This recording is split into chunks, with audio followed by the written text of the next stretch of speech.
लीजिए सुनिए प्रेमचंद की लिखी कहानी रसिक संपादक। वाचन समीर गोस्वामी का है। नवरस के संपादक पंडित चोखेलाल शर्मा की धर्मपत्नी का जब से देहांत हुआ है, आपको स्त्रियों से विशेष अनुराग हो गया है और रसिकता की मात्रा भी कुछ बढ़ गई है। पुरुषों के अच्छे अच्छे लेख रद्दी में डाल दिए जाते हैं, पर देवियों के लेख कैसे भी हों तुरंत स्वीकार कर लिए जाते हैं और बहुधा लेख की रसीद के साथ लेख की प्रशंसा कुछ इन शब्दों में की जाती है। आपका लेख पढ़कर दिल थाम कर रह गया, अतीत जीवन आंखों के सामने मूर्तिमान हो गया। अथवा आपके भाव साहित्य सागर के उज्जवल रत्न हैं जिनकी चमक कभी कम न होगी, और कविताएं तो हृदय की हिलोरें, विश्व वीणा की अमर तान, अनंत की मधुर वेदना, निशा का नीरव गान होती थी। प्रशंसा के साथ दर्शन की उत्कृष्ट अभिलाषा भी प्रकट की जाती थी। यदि आप कभी इधर से गुजरे तो मुझे न भूलिएगा। जिसने ऐसी कविता की सृष्टि की है उसके दर्शन का सौभाग्य मुझे मिला तो अपने को धन्य मानूंगा। लेखिकाएं अनुरागमय प्रोत्साहन से भरे हुए पत्र पाकर फूली न समाती। जो लेख अभागे भिक्षुक की भांति कितने ही पत्र पत्रिकाओं के द्वार से निराश लौटाए थे, उनका यहां इतना आदर। पहली बार ही ऐसा संपादक जन्मा है जो गुणों का पारखी है, और सभी संपादक अहमन्य हैं, अपने आगे किसी को समझते ही नहीं हैं। जरा सी संपादकी क्या मिल गई, मानो कोई राज्य मिल गया। संपादकों को कहीं सरकारी पद मिल जाए तो अंधेर मचा दें। वह तो कहो कि सरकार इन्हें पूछती नहीं। उसने बहुत अच्छा किया जो ऑर्डिनेंस पास कर दिए, और स्त्रियों से दोष करो, ये उसी का दंड है। ये भी संपादक ही हैं, कोई घास नहीं छीलते, और संपादक भी एक जगत विख्यात पत्र के। नवरस सब पत्रों में राजा है। चोखेलाल जी के पत्र की ग्राहक संख्या बड़े वेग से बढ़ने लगी। हर डाक से धन्यवादों की एक बाढ़ सी आ जाती और लेखिकाओं में उनकी पूजा होने लगी। ब्याह, गौना, मुंडन, छेदन, जन्म, मरण के समाचार आने लगे।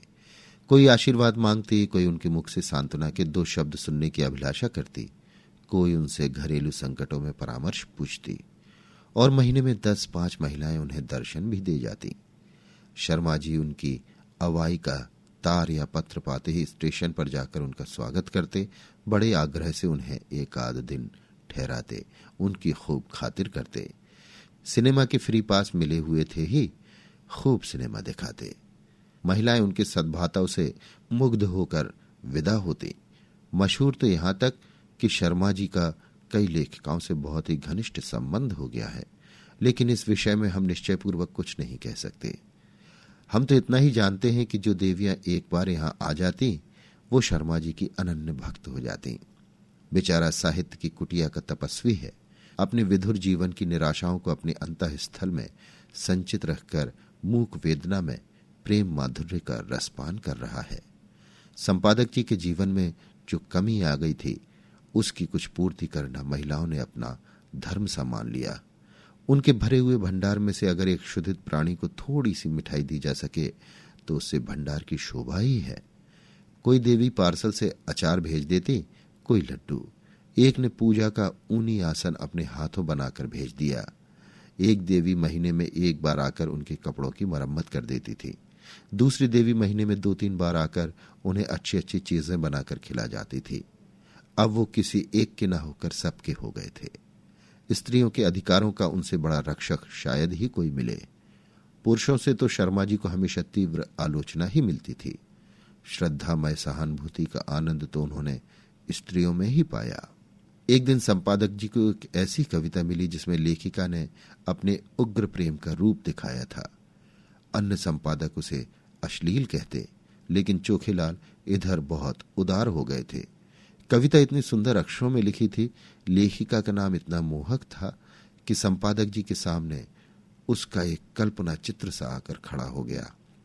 भावुक प्रकृति, कोमल गात, याचना भरे नेत्र, बिंब, अधर, चंपई रंग, अंग अंग में चपलता भरी हुई, पहले गोंद की तरह शुष्क और कठोर, आर्द्र होते ही चिपक जाने वाली। उन्होंने कविता को 2-3 बार पढ़ा और हर बार उनके मन में सनसनी दौड़ी। क्या तुम समझते हो मुझे छोड़कर भाग जाओगे? भाग सकोगे? मैं तुम्हारे गले में हाथ डाल दूंगी, मैं तुम्हारी कमर में करपाश कस दूंगी, मैं तुम्हारा पांव पकड़कर रोक लूंगी, तब उस पर सिर रख दूंगी। क्या तुम समझते हो मुझे छोड़कर भाग जाओगे? छोड़ सकोगे? मैं तुम्हारे अधरों पर अपने कपोल चिपका दूंगी। उस प्याले में जो मादक सुधा है उसे पीकर तुम मस्त हो जाओगे और मेरे पैरों पर सिर रख दोगे। क्या तुम समझते हो मुझे छोड़कर भाग जाओगे? कामाक्षी। शर्मा जी को हर बार इस कविता में एक नया रस मिलता था। उन्होंने उसी क्षण कामाक्षी देवी के नाम ये पत्र लिखा। आपकी कविता पढ़कर मैं नहीं कह सकता मेरे चित्त की क्या दशा हुई। हृदय में ऐसी तृष्णा जाग उठी है जो मुझे भस्म किए डालती है। नहीं जानता इसे कैसे शांत करूं। बस यही आशा है कि इसको शीतल करने वाली सुधा भी वहीं मिलेगी जहां से ये तृष्णा मिली है। मन मतंग की भांति जंजीर तोड़ाकर भाग जाना चाहता है। जिस हृदय से ये भाव निकले हैं उसमें प्रेम का कितना अक्षय भंडार है, उस प्रेम का जो अपने को समर्पित कर देने में ही आनंद पाता है। मैं आपसे सत्य कहता हूं, ऐसी कविता मैंने आज तक नहीं पढ़ी थी और इसने मेरे अंदर जो तूफान उठा दिया है वो मेरी विधुर शांति को छिन्न भिन्न किए डालता है। आपने एक गरीब की फूस की झोपड़ी में आग लगा दी है, लेकिन मन ये स्वीकार नहीं करता कि ये केवल विनोद क्रीड़ा है। इन शब्दों में मुझे एक ऐसा हृदय छिपा हुआ ज्ञात होता है जिसने प्रेम की वेदना सही है, जो लालसा की आग में तपा है। मैं इसे अपना परम सौभाग्य समझूंगा यदि आपके दर्शनों का सौभाग्य पा सका। ये कुटिया अनुराग की भेंट लिए आपका स्वागत करने को तड़प रही है। सब प्रेम। तीसरे ही दिन उत्तर आ गया। कामाक्षी ने बड़े भावुकतापूर्ण शब्दों में कृतज्ञता प्रकट की थी और अपने आने की तिथि बताई थी। आज कामाक्षी का शुभागमन है। शर्मा जी ने प्रातः काल हजामत बनाई, साबुन और बेसन से स्नान किया। महीन खद्दर की धोती, कोकटी का ढीला चुन्नटदार कुर्ता, मलाई के रंग की रेशमी चादर। इस ठाठ से आकर कार्यालय में बैठे तो सारा दफ्तर गमक उठा। दफ्तर की भी खूब सफाई करा दी गई थी। बरामदे में गमले रखवा दिए गए थे, मेज पर गुलदस्ते सजा दिए गए थे। गाड़ी 9 बजे आती है, अभी 8:30 बजे हैं। 9:30 बजे तक यहाँ आ जाएगी। इस परेशानी में कोई काम नहीं हो रहा है। बार बार घड़ी की ओर ताकते हैं, फिर आईने में अपनी सूरत देखकर कमरे में टहलने लगते हैं। मूंछों के 2-4 बाल पके हुए नजर आ रहे हैं। उन्हें उखाड़ फेंकने का इस समय कोई साधन नहीं है, कोई हरज नहीं। इससे रंग कुछ और ज्यादा जमेगा। प्रेम जब श्रद्धा के साथ आता है तब वो ऐसा मेहमान हो जाता है जो उपहार लेकर आता हो।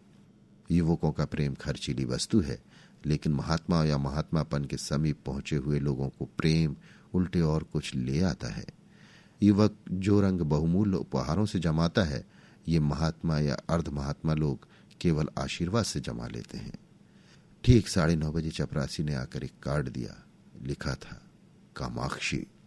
शर्मा जी ने उसे देवी को लाने की अनुमति देकर एक बार फिर आईने में अपनी सूरत देखी और एक मोटी सी पुस्तक पढ़ने लगे, मानो स्वाध्याय में तन्मय हो गए हैं।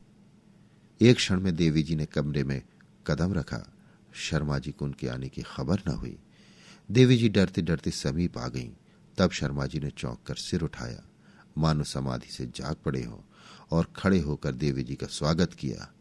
मगर ये वो मूर्ति न थी जिसकी उन्होंने कल्पना कर रखी थी। एक काली, मोटी, अधेड़, चंचल औरत थी जो शर्मा जी को इस तरह घूर रही थी मानो उन्हें पी जाएगी। शर्मा जी का सारा उत्साह, सारा अनुराग ठंडा पड़ गया। वो सारी मन की मिठाइयां जो वो महीनों से खा रहे थे पेट में शूल की भांति चुभने लगी। कुछ कहते सुनते न बना, केवल इतना बोले, संपादकों का जीवन बिल्कुल पशुओं का जीवन है। सिर उठाने का समय नहीं मिलता। उस पर कार्याधिक से इधर मेरा स्वास्थ्य भी बिगड़ रहा है। रात ही से सिर दर्द से बेचैन हूं। आपकी क्या खातिर करूं? कामाक्षी देवी के हाथ में एक बड़ा सा पुलिंदा था। उसे मेज पर पटक कर रूमाल से मुंह पोंछकर मृदु स्वर में बोली, ये आपने तो बड़ी बुरी खबर सुनाई। मैं तो एक सहेली से मिलने जा रही थी, सोचा रास्ते में आपके दर्शन करती चलूं, लेकिन जब आपका स्वास्थ्य ठीक नहीं है तो मुझे यहाँ कुछ दिन रहकर आपका स्वास्थ्य सुधारना पड़ेगा। मैं आपके संपादन कार्य में भी आपकी मदद करूंगी। आपका स्वास्थ्य स्त्री जाति के लिए बड़े महत्व की वस्तु है। आपको इस दशा में छोड़कर मैं अब जा नहीं सकती। शर्मा जी को ऐसा जान पड़ा जैसे उनका रक्त प्रवाह रुक गया है, नाड़ी छूटी जा रही है। उस चुड़ैल के साथ रहकर तो जीवन ही नरक हो जाएगा। चली है कविता करने, और कविता भी कैसी, अश्लीलता में डूबी हुई। अश्लील तो है ही, बिल्कुल सड़ी हुई, गंदी। एक सुंदरी युवती की कलम से वो कविता कामवाड़ थी। इस डाइन की कलम से तो वो परनाले का कीचड़ है। मैं कहता हूं, इसे ऐसी कविता लिखने का अधिकार ही क्या है? ये क्यों ऐसी कविता लिखती है? क्यों नहीं किसी कोने में बैठकर राम भजन करती है? आप पूछती हैं मुझे छोड़कर भाग सकोगे? मैं कहता हूं आपके पास कोई आएगा ही क्यों? दूर से ही न देखकर लंबा हो जाएगा। कविता क्या है जिसका न सिर न पैर, मात्राओं तक का इसे ज्ञान नहीं है, और कविता करती है। कविता अगर इस काया में निवास कर सकती है तो फिर गधा भी गा सकता है, ऊंट भी नाच सकता है। इस राण को इतना भी नहीं मालूम कि कविता करने के लिए रूप और यौवन चाहिए, नजाकत चाहिए, नफासत चाहिए। भुतनी सी तो आपकी सूरत है, रात को कोई देख ले तो डर जाए, और आप उत्तेजक कविता लिखती हैं। कोई कितना ही शुद्धातुर हो तो क्या गोबर खा लेगा? और चुड़ैल इतना बड़ा पोथा लेती आई है, इसमें भी वही परनाली का गंदा कीचड़ होगा। उस मोटी पुस्तक की ओर देखते हुए बोले, नहीं नहीं, मैं आपको कष्ट नहीं देना चाहता।